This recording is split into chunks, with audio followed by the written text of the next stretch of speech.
Welcome back. Today we're getting into Jujutsu Kaisen episode 8. We saw the introduction of Lawyer Man. People are going crazy over him online. His name is Hiromi Higuruma. He is Jimmy McGill Better Call Saul up in here. But he went from lawyer to judge real quick, didn't he? You saw Yuji meet him when they got separated in episode 7 from Mitsurugi. That's not his name, but I always get it wrong.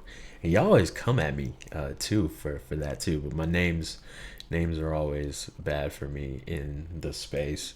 But it was still a really good episode. I really liked it. Obviously, that's why I'm talking about it to you right now. A lot of the episodes have been like lore driven. As we're getting more into the games, we're seeing, the new characters pop up.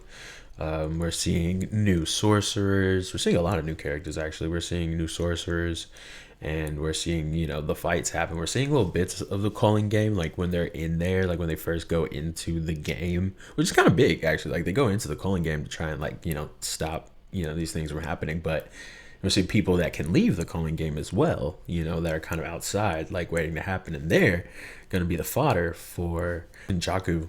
He is, he's going to be coming for the people as well. Fushiguro. Megami Fushiguro. See, I got to pull up the names, otherwise I'm not going to be able to fucking remember, even though I just literally watched it. And that's fine. That's fine, because, y'all keep me straight. But yeah, episode 8 was great. And not only, like, keeping up with the cinematic feel for this whole season, just seeing everything come together except for Itadori and Fushiguro, because they got separated, but they'll come back together. I can only imagine, like, I haven't read, no spoilers, but I can only imagine, like, what happens if Sukuna gets in the game. It's probably just game over at that point, because even with, especially now that Toji's gone, Toto's out of the picture.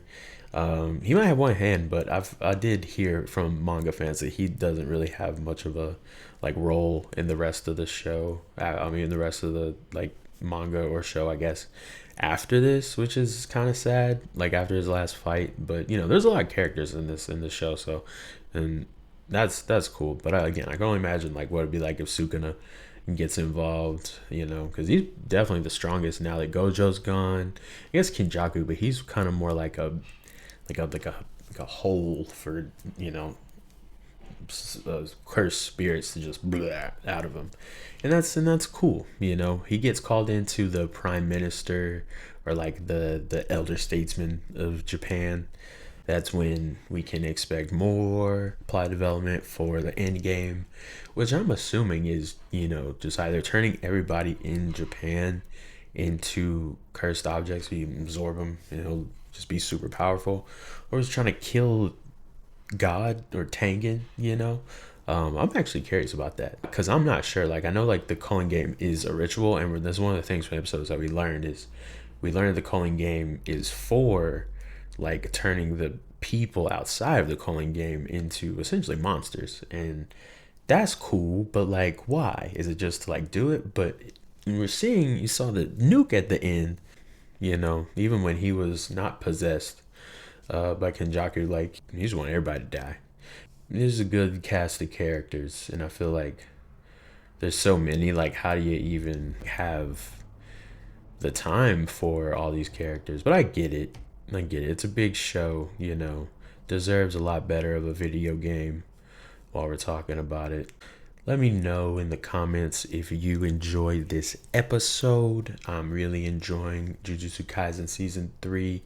I don't know if I like it as much as Season 2 so far, but that's only just because I'm outside of Episode 4. Oh my god, that was legendary. I think that might be one of my favorite episodes of anime, period. But as a whole, I feel like it's just, we're leading up to it, and I think it's gonna have a lot of payoff. And the fights have been really good too.